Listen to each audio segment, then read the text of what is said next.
Do you think you'll ever make a romantic comedy or the other side of La La Land? I know you made one side, but do you think that'll ever be in your DNA to make something light and fluffy like that? Absolutely. Actually, like I have like a crazy idea in my head. Like I think my next film I want to do is like more of like, I want to do something that's like a comedy and a little more fun. I think the world's gotten dark enough and I want to do something with some levity next. So yeah, like my dream would be to make a film in every genre. I think that's like, as a genre, a lover, like I love genre films. I think all genres have a great way of communicating different aspects of life. So I'd love to do like a comedy, like a kind of Punch Drunk Love-esque, dark comedy or something like that. I just saw The Beach Bum recently by Harmony Korine, and he had said something similar where he was like he was a Q&A with him. And he was like, all my films have been so dark. Like the world had gotten way too dark for me. So I wanted to make something that had a little light in the world. And I watched this film and I cried because the character was so beautifully constructed and poetic and it's such a beautiful outlook on life. And he was actually like always trying to be the best he could be. And so, yeah, I would love to make something that was fun and exciting and adventurous and, human and not necessarily bogged down. Because this new film, The Five Rules of Success, I think it has a great message in it, but it's a pretty dark struggle the guy goes through. It's a journey, and it's even personally affected me.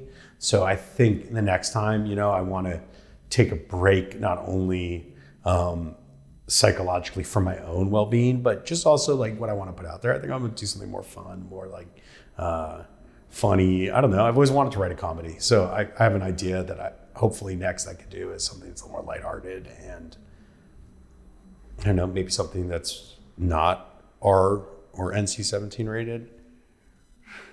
Just skimming the surface a little bit without going too deep into it. Why did it affect you personally? You're spending a lot of time living in the head of a guy that just got out of prison and is sitting in a room by himself, and he's a very silent guy. You spend a lot of time trying to tell people what he's thinking inside. And you're dealing with death, the film deals with a lot of childhood trauma, stuff like that. Any image or sound that is out there affects you. So when you're taking it in at such a high velocity, it just starts affecting you.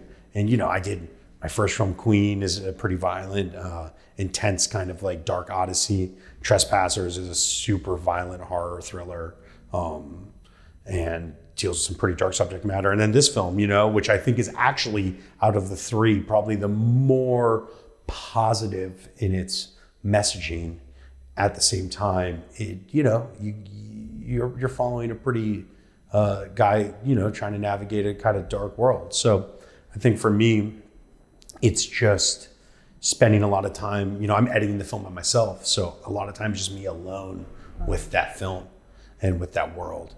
And I'm actually editing the film in the room we shot a lot of the film in. So there's this whole meta going on. So I think next I'm going to do something fun and like, if I'm ever allowed to make a movie again, I'm going to do something more fun and more lighthearted and I don't know, maybe a little more family friendly.